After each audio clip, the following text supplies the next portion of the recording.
The ocean is being touted as the Earth's last frontier. While covering approximately 70% of the Earth's surface, the ocean is the least explored environment.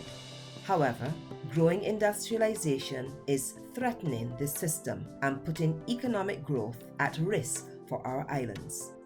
The blue economy is an emerging concept which, similar to the green economy, aims to improve human well-being and social equity while significantly reducing environmental risk.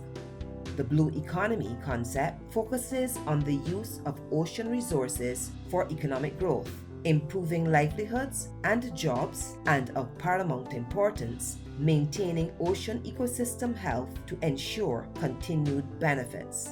In essence, the blue economy goes beyond viewing the ocean economy solely as a mechanism for economic growth by encouraging better stewardship and conservation of our oceans. Given that the marine space of our island states is significantly larger than their land mass and clearly a substantial asset, transitioning to a blue economy is critical to ensuring continued economic growth for our islands. With this in mind, the OECS embraces transition to a blue economy, enunciating that the region's marine and coastal assets offer an unprecedented opportunity for strengthening the region's economy and closing the gap on poverty and unemployment rates, while ensuring that ocean resources remain available for generations to come. Notably, transitioning to a blue economy in the OECS will require major investments of capital and political will and likely take decades to complete. However, remaining in a business as usual mode will result in continued decline of our ocean space and resources contained therein and significant loss of benefits. To facilitate the region's transition to a blue economy, the OECS has received support from the Global Environment Facility through the World Bank to implement the Caribbean Regional Oceanscape Project, C.R.O.P. The C.R.O.P responds to the demand for spatial planning initiatives through the adoption of coastal and marine spatial plans to coordinate management across sectors and resources and integrate environmental management directly with economic development. The marine spatial plans are a relatively new tool for the long-term and strategic management of human activities that take place in the ocean. They provide guidance for how, when, and where human uses will take place and help to balance competing interests such as conservation, fishing, shipping, and mining for the benefit of society and the marine environment.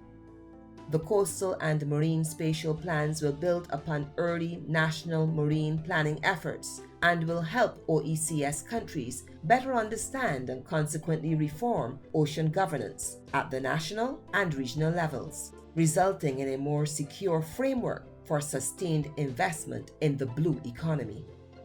The coastal and marine spatial planning component of the C.R.O.P will see the development of 4 new coastal master plans, 1 each for St. Lucia, St. Kitts and Nevis, Dominica, and St. Vincent and the Grenadines, and an enhanced Grenada Blue Growth Coastal Master Plan, and 5 new national marine spatial plans to support more informed decision-making in regards to sustainable management of ocean spaces at both national and regional levels. A regional marine spatial planning framework that takes into consideration transboundary issues of relevance to the OECS.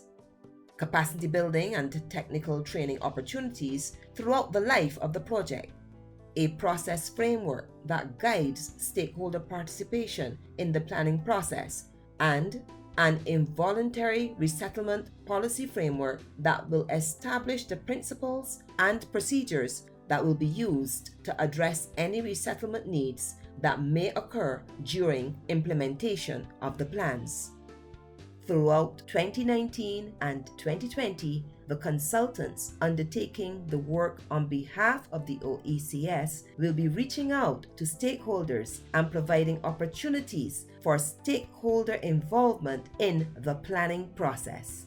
If you reside in Grenada, St. Lucia, St. Kitts and Nevis, Dominica, or St. Vincent and the Grenadines, your participation is critical to achieving an equitable distribution of benefits to all stakeholders. Please play an active role in this important undertaking. Keep posted on OECS TV and the OECS website for updates on when and where you can participate in the process.